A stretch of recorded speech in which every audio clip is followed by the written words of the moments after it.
abantu bajjanga bakakamu n'afunira wano amalala. Katonda n'amala okujjako byakujjeeko naawe wajja owunya naye n'otandika okugeya abalala. Wano ngenda kuvaawo oba lwaki tebafuna ku pafyumu? Weeragaalaga n'ovaawo n'okyusa akatebe. Baasha bakubuuza obadde ki? I'm not comfortable.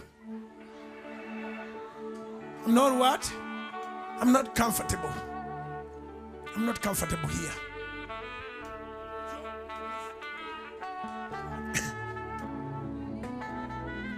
Eyajjanga n'akapaleko ka bituli n'otandika okugulanga obuntu bw'Abachina weewujja. Tolaba kati nga tulina emigugu, buli muntu azirira mu nfuufu nga tafaayo. Naye emigugu kabamala ogikujjako be batandika okuzina bano nabafuumula enfuufu. They're raising the dust. Ojjayo oluzungu ne tutawuliranga nako. Ekkanisa y'abalokole eri mu maanyi nga toyina lugezigezi. Ekkanisa y'abalokole eri mu maanyi nga teweekanasa banno.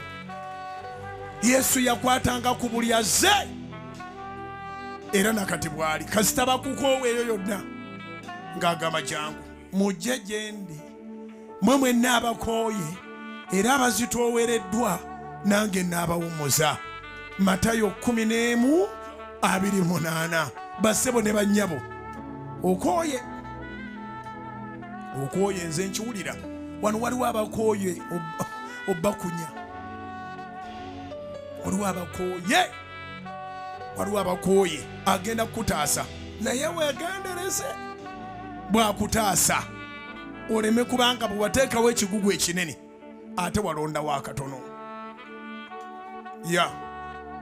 Ojja wano nze mbalabye nga bajja Katonda n'amutaasiza ddala n'atuula wano we yawonera wennyini n'atandika okuwona kwamuliranye pasita takyalina mafuta.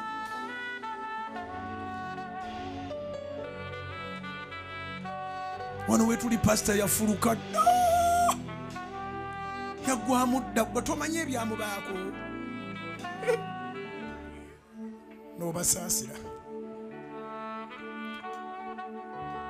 N'obeera wano nga wajja n'ebizibu Mukama n'abikutaasa kati n'obeera wano ng'okola gwakugoba buli ajja. Abo bwe batyo baakula batyo akugamba pasita talina mafuta n'ogenda ye n'asigalawo. N'alinda omulala najja n'amugamba pasita talina mafuta n'oyo naye n'agenda ye n'asigalawo. Ba ejenti ba setaani bo tebava mu kyaki. Bw'owuliranga omuntu ng'alina kyagamba nga njogerako mukwate ku mukono mugambe twambuke wali waali.